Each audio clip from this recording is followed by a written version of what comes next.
Stargirl Chapter 13, page 43-44. In less than a minute, everything returned to normal. Stargirl retrieved Cinnamon and sat back coolly in the hot seat as if nothing had happened. Kevin's eyes twinkled.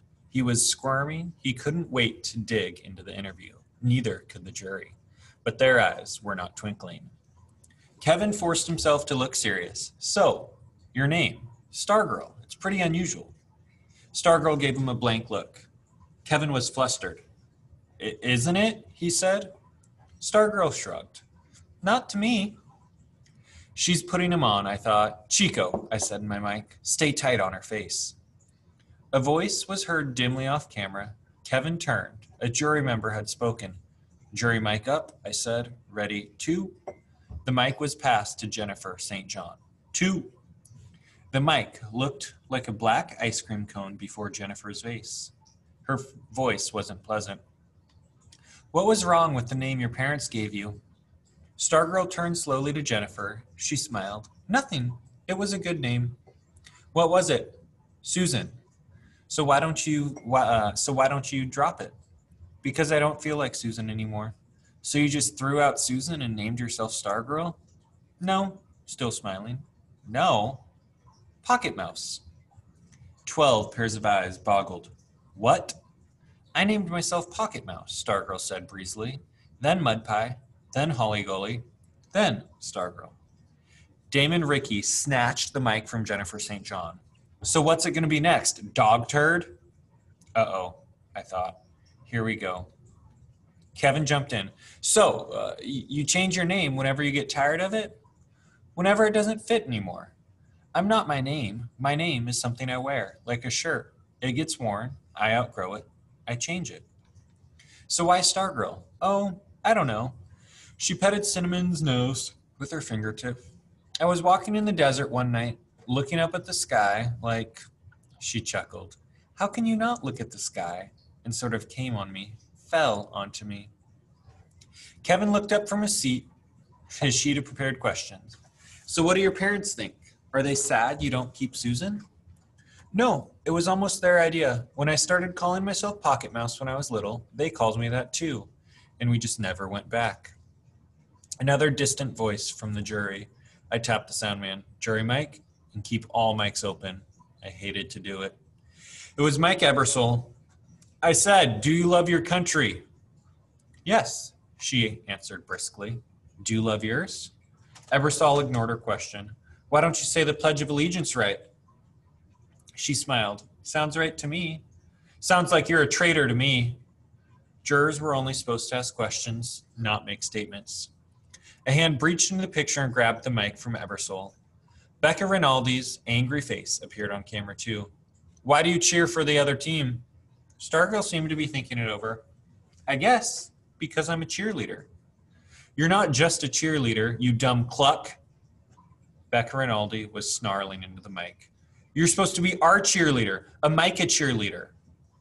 I glanced at Mr. Robineau. He was turned away from the monitors. He was staring straight at the set through the control room window. Stargirl was leaning forward, looking earnestly at Becca Rinaldi, her voice small as a little girl's. When the other team scores a point and you see how happy it makes all their fans, doesn't it make you happy too? Becca growled, no. Doesn't it make you want to join in? No. Do you want the other team to be happy too? No. Stargirl seemed genuinely surprised. You don't always want to be the winner, do you? Becca scowled at her, jutted out her jaw. Yes, I do. Yes, I always want to be the winner. That's what I do. I root for us to win. That's what we all want. She swept her arm around the set. We root for Micah. She jabbed her finger at the stage. Who do you root for? Stargirl hesitated. She smiled. She threw out her arms. I root for everybody. Kevin to the rescue, thankfully clapped his hands. Hey, how about this? Maybe it should be official.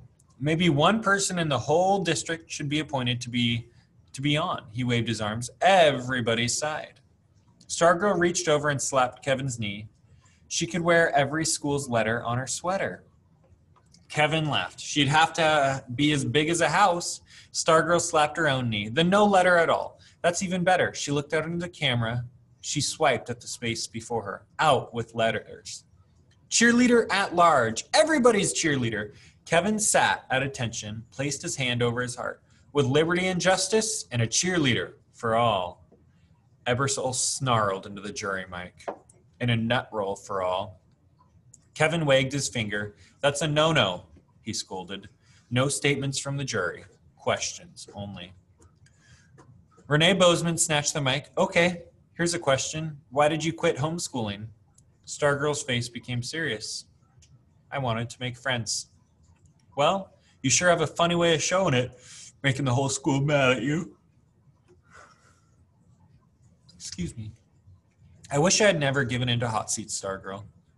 Stargirl just started. Chico filled the screen with her face. Gimme. It was Jennifer St. John reaching for the mic. And out of school, too. You meddle in everyone's business. You stick your nose in whether you're invited or not. Why do you do that? Stargirl had no reply. Her usual impish expression was gone. She looked at Jennifer. She looked at the camera, as if trying to find an answer in the lens. Then she was looking away, looking at the control room. I took my eyes from the monitor, and for a second, I thought they met at hers at the control room window. I had been wondering when Hillary Kimball would speak up. Now she did. I'm going to tell you something, girl. You're goofy. You're crazy. Hillary was standing, jabbing her finger at Stargirl, chewing on the mic. You must have come from Mars or something. Kevin raised a timid hand. And don't you tell me no statements, Kevin. Where'd you come from? Mars or something? There. Now it's a question. Why don't you go back to where you came from? There's another question. Stargirl's eyes filled the camera. Don't cry, I prayed. There was no stopping Hillary. You want to cheer for other schools? Fine, go there. Don't come to my school. Get out of my school. Other hands were snatching at the mic. I don't know what your problem is. All this weird stuff you do, it's just to get attention. It's to get a boyfriend. The jurors laughed. They were a mob. Hands grabbed at the mic. Kevin looked anxiously at me. I could do nothing. With all the buttons and switches at my command, I was helpless to change anything on the other side of the glass. I got a simple question for you. What's the matter with you? Huh? Why can't you be normal? Why do you want to be so different? Yeah, is something wrong with us? Why you got to be so different? Why don't you wear makeup? They were all standing now, jabbing, jutting, shouting, whether they had the mic or not. You don't like us, do you? Do you? Mr. Robino flipped the master toggle on the console. That's it, he said. I flipped the studio sound switch. That's it. Show's over. The jury went on, shouting.